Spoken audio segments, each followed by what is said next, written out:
Good morning. Happy Thanksgiving. I'm gonna go ahead cook collard green for the Thanksgiving, guys. Okay, let's get started. Okay, Thanksgiving บุญไก่งวงพี่น้องเลยอันนี้ก็garlic แล้วก็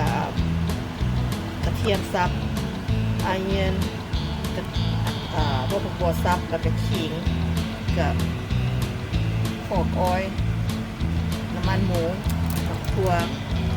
green bean and collard green